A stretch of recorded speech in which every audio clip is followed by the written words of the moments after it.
Loredana Brati ka qenë e ftuar në një emision ku ka thyrë heshtjen dhe ka folur gjëra gjatë për jetën e saj private. Pas shumë kohësh, Loredana ka zbuluar se çfarë çoi në përfundimin e marrëdhënies së saj me Jozin, si dhe ka sqaruar një herë mirë zërat që e lidhin me një qëndrim në të njëjtën vil me Gjestin. Ajo ka treguar se perioda pas daljes nga shtëpia e famshme ka qenë mjaft e ngarkuar dhe e tensionuar për të dy, gjë që ndikoi drejt për drejt në ftohjen e raportit, veçanërisht pas incidentit të bujshëm të shpullës natën e daljes. Ajo tregoi se Jozi pas spektaklit kishte shkuar për ditëlindjen e saj, por gjërat tashmë kishin ndryshuar. Pas daljes nga shtëpia e famshme dhe shpullës ndaj Gjestit, të dy ishin nervoz. Ai ishte në ditëlindjen time, por qëndroi jashtë, u shpreh ajo ndër të tjera.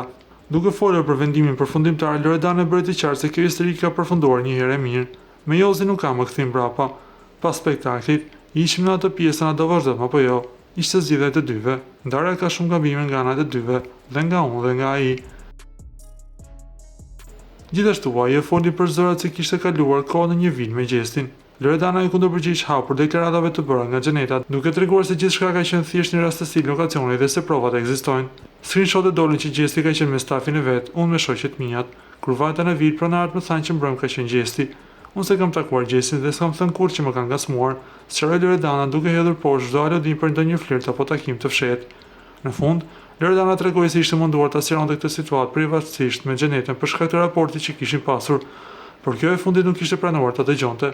Megjithatë, ajo theksoi se për Gjestin gëzon vetëm respekt dhe konsiderat pozitive. E sqarova Xhenetën, sepse e ndjeva, sepse kam ngrënë dhe pirë me Xhenetën, por nuk deshi të besoj.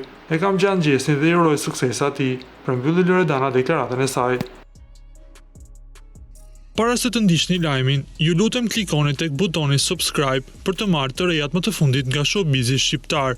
Faleminderit.